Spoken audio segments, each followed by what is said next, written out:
na-mention mo kanina, Max, na when you went to Bali, you stayed there ng more than 1 a year year, and di ba? 1 week, yes. Ano exactly yung Tagal, mo? no? Ang tagal. Ano yung reason for you to go there? Tapos, yun ba talaga yung mo para sa healing journey?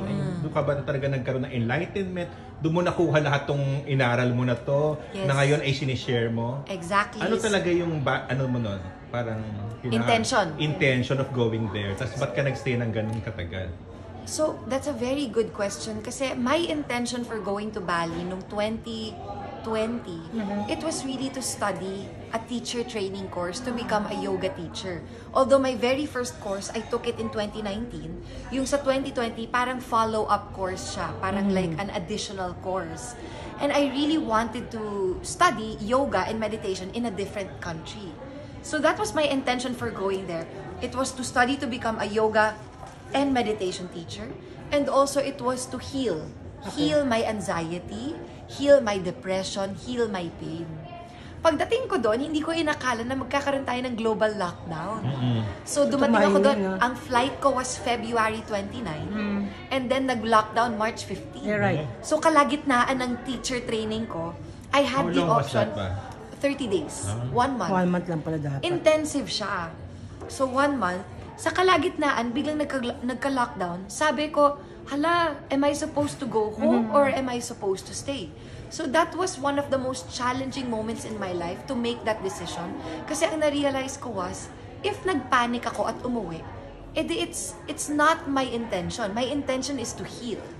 So ang ginawa ko was, I surrendered. I surrendered. Sabi ko, ito yung gusto ni God, nandito ako ngayon. So ganun yung nangyari. I stayed even if I had the choice to go home. I decided to stay kasi I wanted to see what this journey had in store for me. Kumbaga, I was very open. Kasi kung umuwi ako, back to my old ways. 'Di ba? Pero kung nagstay ako, I would have learned something. I would have gotten to know myself better. And of course, I would have gotten stronger. Kasi nga, hinarap ko yung mahirap na sitwasyon. Right. Kaya yun. Pero sa tagal na yun, di ba, Max, parang... 1 year, 1 week. You were able to, nakasurvive ka doon ng ganung katagal. Yes. Nakasurvive Paano ako. ka nabuhay doon ng ganun? May trabaho ka ba? Ano ba Hindi, ginawa mo? yung savings ko, tapos, savings. ginamit ko yung savings ko, tapos, sabi ko, hala, nakakatakot naman. Sabi ko, what if mawalan ako ng pera?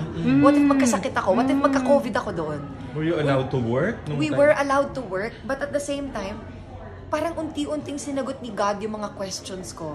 Na parang what if maubusan ng pera, what if ano, biglang unti-unti may dumating na mga posting, social media, right. collaboration, ganyan. Kumbaga parang that was the moment where I learned na, God will always make a way pala talaga. God will always provide no matter what. Even kahit nandun ka sa abroad? Kahit nandun sa abroad, ang natutunan ko in that journey is to never give in to your fears.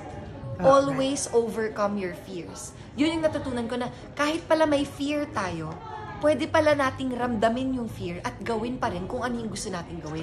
Huwag tayong magpapatalo sa takot natin. Kasi imagine kung nagpatalo tayo sa takot natin, edi wala nang nangyari. Diba? So you just have to overcome your fears. Yan ang natutunan ko sa journey ko.